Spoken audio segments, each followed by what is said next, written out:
2026, donc les cycles du ciel pour les Verseaux. Alors, cycle du ciel pour les Verseaux, vraiment l'appellation cycle du ciel est très très adaptée pour vous Verseaux. Pourquoi? Parce que vous avez ce mois-ci, au mois de février 2026, les 3 planètes personnelles et Pluton et le Soleil qui sont tous rassemblés, puisque c'est votre mois d'anniversaire, dans votre signe. Donc c'est vraiment un mois qui est extraordinairement important en termes de passage intérieur, et on va voir en fait comment ça se concrétise en termes extérieurs et en termes événementiels. Donc on va prendre des choses les unes après les autres. Donc la première chose importante, c'est que c'est un mois d'anniversaire. Qu'est-ce que ça signifie concrètement? Ça veut dire qu'il y a une espèce d'effet cathartique ou de catalysation des événements. Ça veut dire que, en gros, les événements, ils sont en train de se former, ils sont en train de se rassembler pour passer à autre chose. C'est-à-dire que vous êtes sur une période de seuil de passage où énormément d'éléments sont en train en fait de se rassembler pour partir, pour commencer une autre direction. Alors c'est très important de voir que c'est une autre direction, c'est-à-dire que beaucoup de choses que vous aviez édifiées sont en train de se défaire et que vous allez donc être appelé à une nouvelle direction de vie. Donc il y a 2 possibilités, c'est toujours la même chose, c'est-à-dire que soit vous acceptez, soit vous refusez, c'est un petit peu comme l'émission. Donc si vous acceptez en fait de sentir tout ce qui est en train de se mettre en place, donc on va le détailler, à ce moment-là, vous allez progressivement, c'est-à-dire dans les 6 mois qui viennent, évoluer vers j'allais dire un autre type de vie professionnelle et peut-être personnelle, c'est-à-dire extérieure de toute façon, et aussi un autre monde intérieur. On va en parler dans 2 secondes. Et si vous refusez, eh bien vous risquez en fait de voir un certain nombre de choses vous tomber des mains. Alors concrètement, ça veut dire quoi? Ça veut dire que si vous avez pris des décisions dans votre vie, qu'elles soient la vie familiale, que ce soit par rapport à vos enfants, à vos parents, par rapport à votre travail, par rapport à vos hobbies, par rapport en fait à tout ce qui compte pour vous, ou par rapport aux financiers, si vous avez pris des décisions qui ne conviennent pas, vous allez très rapidement, c'est-à-dire dans le mois de février, en fait, vous retrouver face à des impasses. C'est-à-dire que vous allez vous retrouver devant des blocages et ces blocages devront être réglés. Bon.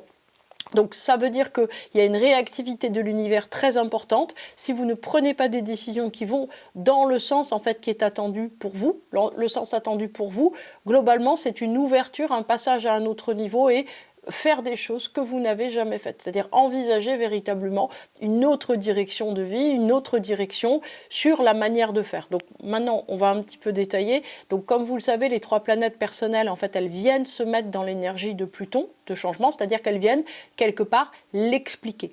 Donc on a Mercure. On commence par Mercure, donc qui ne va pas être très longtemps en Verseau, c'est-à-dire qu'à peu près vers le 7-8 février, ça ne sera plus là, mais ça aura marqué le mois de février, parce qu'il y a une conjonction aussi à Vénus en tout début de mois, donc qui est importante.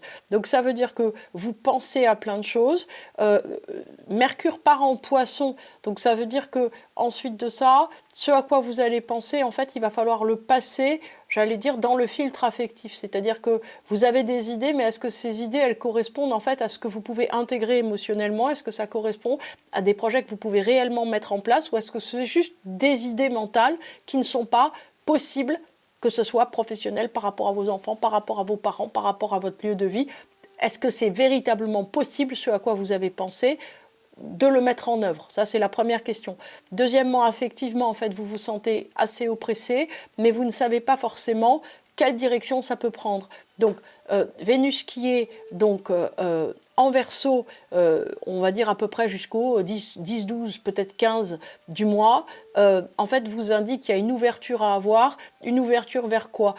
Peut-être en fait des cercles qui ne sont pas tout à fait habituels pour vous. C'est-à-dire que si vous vous appuyez beaucoup sur vos amis, il faut s'appuyer plus sur la famille. Si vous appuyez sur la famille, il faut s'appuyer sur les amis. Si vous appuyez sur les parents, il faut s'appuyer sur les enfants. Si vous appuyez sur les enfants, il faut s'appuyer sur les parents.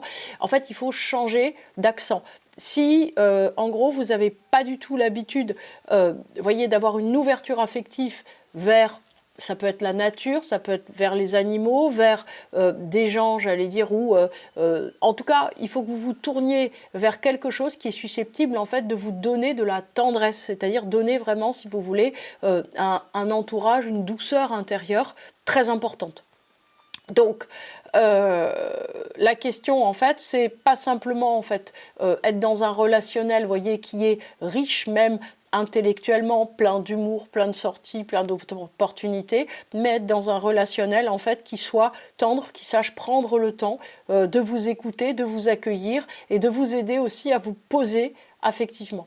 Donc ensuite, finalement, on a Mars, pour les planètes personnelles, on a Mars en fait qui est en Verseau, donc qui indique que vous pouvez vous lancer vers des projets qui sont relativement, j'allais dire, novateurs, relativement éclectiques. Donc Pluton le pousse énormément, ça.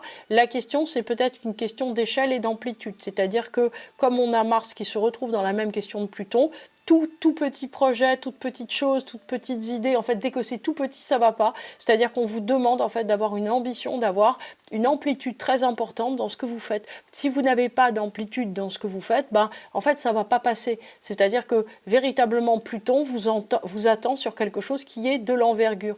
Alors, la question, c'est comment on va j'allais dire, entre un ressenti qui est très désordonné, qui est très compliqué, qui peut être aussi très douloureux parce qu'il y a plein de petits angles aigus à l'intérieur, vers quelque chose de grande ampleur, eh ben, en fait, on y va tout simplement, j'allais dire à un certain moment, en ayant envie de s'amuser davantage, en ayant envie en fait de mettre des ailes, on va dire, à ces projets, en fait, pour une fois, non pas en partant du réel, mais en partant, j'allais dire, de ce qu'on voudrait, d'une sorte d'idéal, puis on le fait tomber dans la réalité. Vous voyez, au lieu de se dire, bah, voilà les moyens que j'ai à ma disposition, donc je pars des moyens pour avoir un but. En fait, Pluton vous demande en fait de vous mettre d'ores et déjà sur le but le plus haut que vous voulez, que vous avez en tête, ce que vous avez envie de réaliser sur un plan professionnel, sur un plan personnel, sur un type de vie. Et à partir de là, j'allais dire par rétroaction, en fait, votre Mars en Verseau, il va bosser pour trouver les moyens adaptés. Ceci ne sera possible que si vous avez un entourage affectif, que si vous êtes soutenu, que si vous prenez l'habitude en fait de vous équilibrer avec d'autres personnes. Ça peut être des marches dans la nature, ça peut être le fait de faire du cheval. L'idée en tout cas, c'est d'arriver d'une certaine manière à créer une connexion affective qui vous renforce intérieurement. Donc, on a, si vous voulez, quelque chose qui est en train de se produire en février qui est essentiel, c'est que nous avons d'abord Neptune et ensuite de ça Saturne qui va suivre, qui rentre en Bélier, c'est-à-dire qui quitte le signe du Poisson, qui était pour vous le signe succédant du Verseau, donc ça veut dire un signe qui est en demi-carré naturel, donc qui est en une énergie qui n'était pas sympathique pour vous, qui était une énergie plutôt alourdissante et culpabilisante. Là, en fait, ça arrive en Bélier, donc c'est très bien, c'est tout feu, tout flamme, et en fait, ce Neptune en Bélier redit pour vous, Verseau, qu'il va falloir véritablement vous mettre d'abord sur l'idéal, d'abord sur cette instance de grand dépassement intérieur, avant en fait de vous mettre sur le concret. C'est-à-dire qu'il faut vouloir grand et, j'allais dire, surdimensionner vos projets de vie. C'est-à-dire que tout ce que vous essayez, j'allais dire, de continuer à l'identique ne pourra pas fonctionner aisément. Il va falloir faire quelque chose de beaucoup plus grand, de beaucoup plus intense, de bien différent. Donc, ce qu'on a, j'allais dire, c'est que pour le moment, on a encore une quadrature qui est très forte à Uranus en Taureau.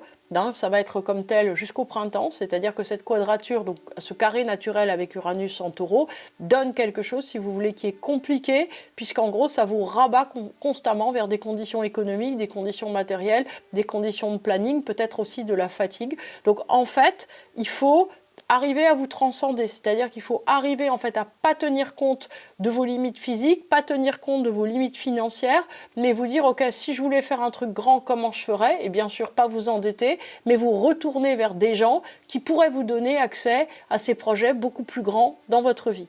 Enfin, nous avons la Lilith qui est en Sagittaire, donc elle stationne en Sagittaire depuis assez longtemps. C'est une Lilith en fait qui communique très fortement avec vous.